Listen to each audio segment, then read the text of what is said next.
All right, so today I am joined by prominent LGBTQ plus activist and co-owner of the historic Stonewall Inn, Stacy Lentz. How are you doing today?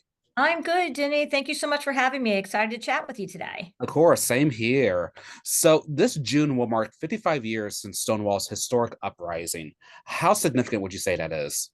I think it's really, really historic, and I think it's time for us to kind of remember just how far we've come, but also how far we have yet to go. Hmm. I think especially coming up into this year, being an election year, and with all these crazy bills at the state level, they're trying to pack into law and everything that we see going on with attacks against our community, especially our trans and non-binary community members.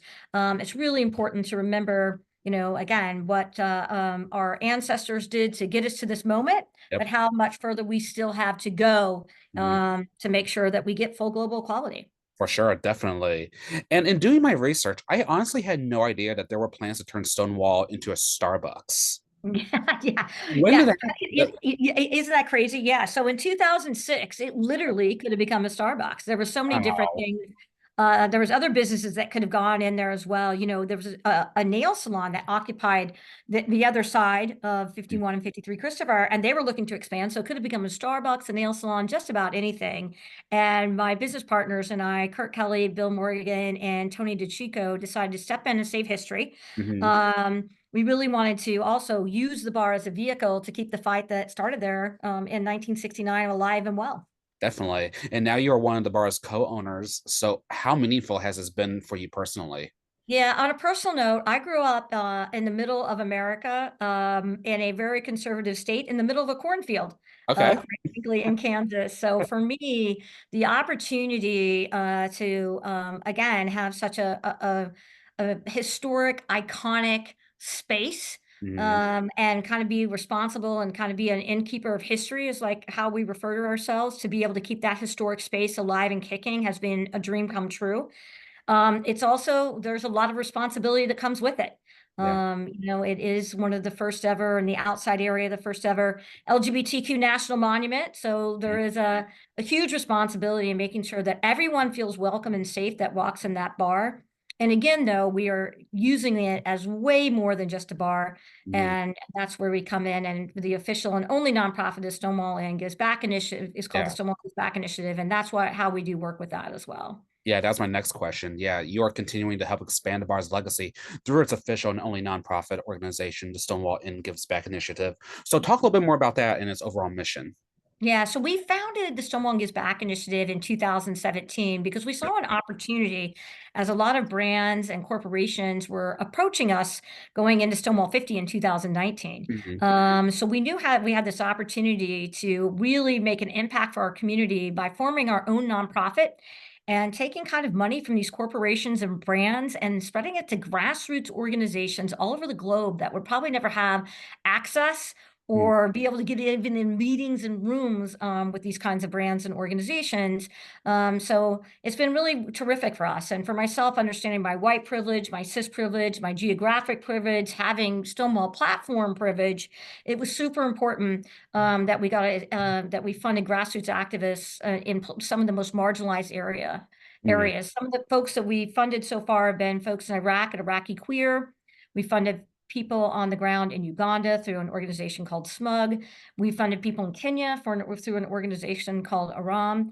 And then here in the US, we're doing a ton in the South and the Midwest, where it's still Okay. tough to be LGBTQ in 2024.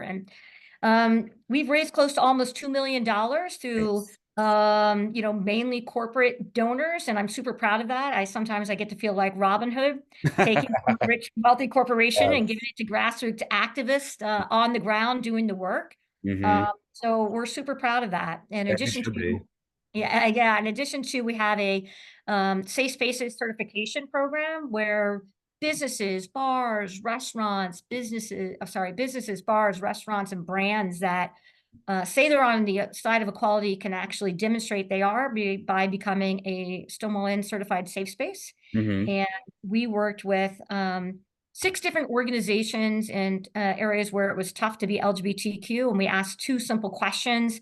What makes a safe space to you? Mhm. And what do you want to see businesses and brands doing that are trying to market to our community and throw up that rainbow flag in June? What do you see them doing besides taking it down in July? Yeah. Uh, so we worked with a Black trans-led organization in Alabama, because if the most marginalized feel safe among us, then we're all safe. We worked with an immigrant-led organization on the Mexico-Texas border in El Paso. And then we wanted to say, what does like religion play into safe Yeah. spaces? Yeah.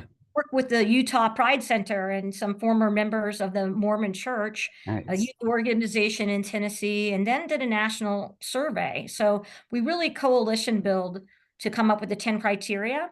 Hmm. And the criteria are, supporting the community 365 days a year, making sure you have a gender neutral bathroom somewhere on premise, Hmm. uh, making sure that you post a code of conduct so all marginalized communities feel safe, policies and procedures, not only just to hire LGBTQ folks, but to promote and protect them. Hmm. And then also making sure that you have some kind of, acknowledgement of pronouns. And most importantly, I would say not donating funds to anti-LGBTQ legislators. Hmm. Because we see a lot of companies out there saying, oh, we're on the side of equality in June. And then July, they Yeah. donate a ton of money to a legislator in Texas writing anti-trans hate bills. Yep, exactly, exactly. After all these years, why do you think social intolerance towards the LGBTQ plus community is still a thing? I think it's because a lot of times our sexuality, our gender expression, our gender identity, and who we love is being used in politics as a wedge issue. Hmm. We are often put in the middle of situations, especially on political sides, to dehumanize us, to get votes. Yeah. I think that's what we see all across the board. I obviously think that religion definitely has some play in that as well. Hmm. And now we're seeing a country really polarized, where they're really saying that, your rights will be taken away if Yeah. LGBTQ people get their rights, or your rights will be taken away if, BIPOC folks get their rights. So I think we see leaders and even institutions that survive by pitting marginalized folks against each other, Yeah, right? it's And absurd. and that's exactly what we're seeing. And I think that's why in 2024, we're still seeing social intolerance, and Yeah. especially in certain areas. I think that will continue. And I would say it's even amped up, Yeah. right? Yeah, more so lately, and especially coming up in election year. Hmm. And as long as institutions, politicians, and people in power think they can stay in power by pitting all of us marginalized folks against each other, I think sadly LGBTQ folks will always see social intolerance against us. Yes, unfortunate. And do you ever feel like the history of Stonewall is kind of lost on today's generation? At times, yes. I feel like a younger generation does not understand what a lot of folks did Yeah. to get their rights. At the same time, I see this younger generation really stepping up and doing some incredible things as well. So at certain times, I think it's really going to depend on that particular person. But I think the younger generation does need to remember, especially for LGBTQ rights. It wasn't long ago when you couldn't even walk down the street holding hands, Yeah. right? And 1969, you could even be served a drink Yeah. um, in a public bar, and that wasn't really that long ago, right? Yeah. So 55 years ago, you couldn't even wear articles of clothing that didn't match your gender. Yep. So people have to remember how far we've come, and I want to remind them that again, our future can be taken away at any turning point, especially in today's age. So that younger generation needs to pick up the torch of what the folks did at the Stonewall Inn and help us carry on the Stonewall Inn legacy. Yeah, definitely for sure. And you kind of mentioned this, but how else can allies help support the LGBTQ plus community, not just in June, but all year round? Yeah, I think there's ways to do that. I mean, obviously, again, if it's not even financially, but support an LGBTQ nonprofit, Hmm. whether that's through in-kind donations or getting signing petitions or just amplifying the work they're doing on the ground. I think that's super important, Yeah. especially in the places where it's tough to be LGBTQ. Hmm. in 2024. I think it's also the biggest thing you can do is vote.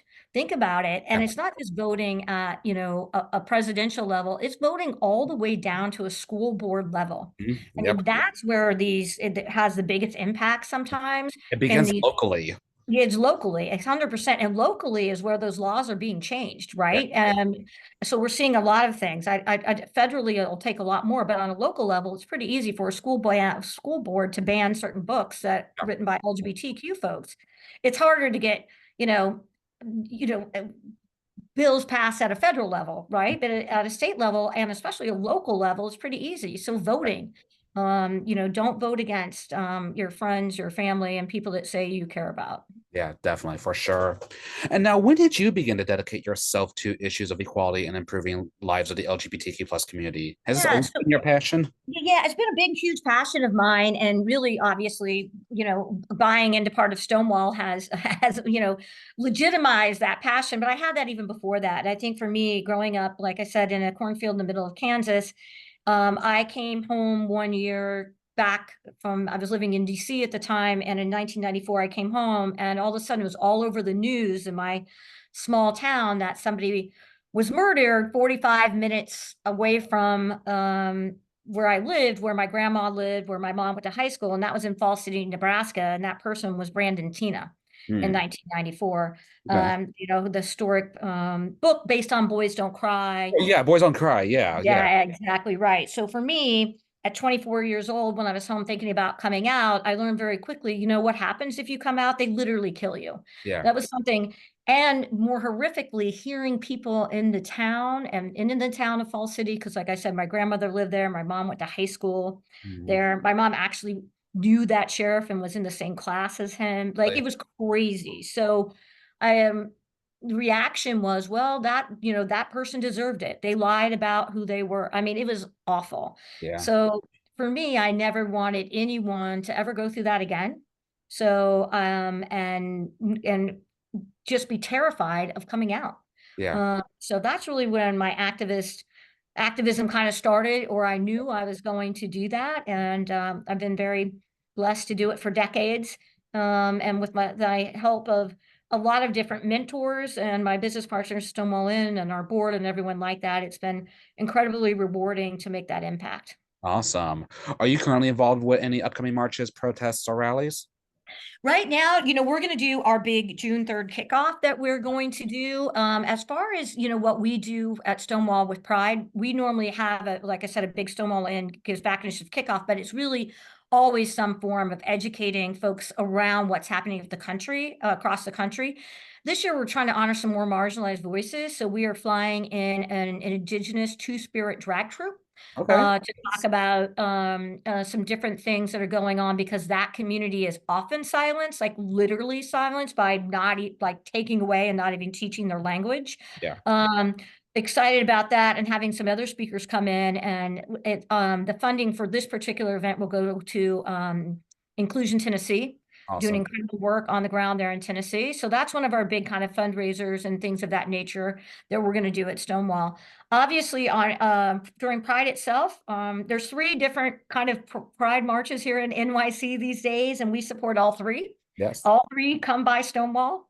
One is a little more out of protest. One is a Black Trans Liberation March, and the other one's NYC Pride. And we're happy to have all three of them come by Stonewall. And again, I think Pride needs to be remembered as a protest, and there's still a lot of protesting, especially right now, that can be done Mhm. around LGBTQ issues and other issues that are affecting our society as a whole.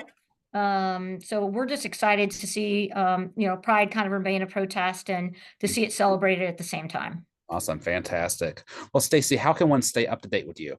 Yep. You can learn more about what we're doing by going to stonewallinitiative.org. Okay. You can follow us on Instagram at Stonewall Gives. To learn more about all the fun activities at the bar, you can go to thestonewallinnnyc.com, Okay. and you can follow the Stonewall Inn NYC on Instagram as well. All right. Perfect. Then before we wrap up, is there anything else you would like to mention or plug at this time?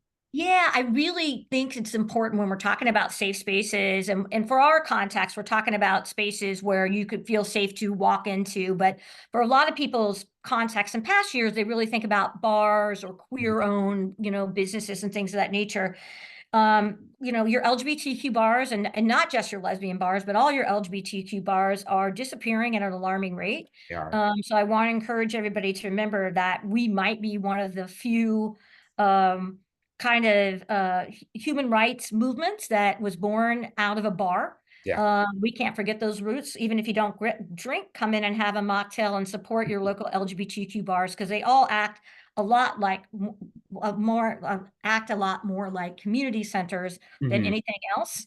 And it's a place for you to find your chosen family. So don't forget to support those safe spaces. Awesome. Perfect.